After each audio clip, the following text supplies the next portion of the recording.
One of the most striking images from Pope Francis's funeral was President Donald Trump and Ukrainian President Volodymyr Zelensky huddled together in deep conversation in St. Peter's Basilica for an impromptu discussion before the funeral began. Afterwards, both sides saying positive progress was made towards the shared goal of ending the war between Russia and Ukraine, a much different tone than their last in-person meeting in the Oval Office. You're not in a good position.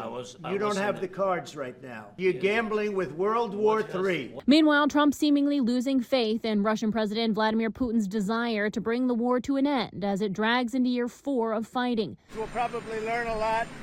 I was very disappointed that missiles were flying by Russia, but that missiles were flying. Very disappointing. We'll see how it goes. On Truth Social Saturday, Trump calling out Putin for the recent deadly attacks on Ukraine, writing, "It makes me think that maybe he doesn't want to stop the war. He's just tapping me along."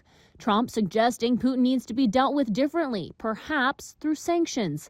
A notable shift from the day before, when Trump, sounding optimistic, wrote, "They are very close to a deal. Most of the major points are agreed to."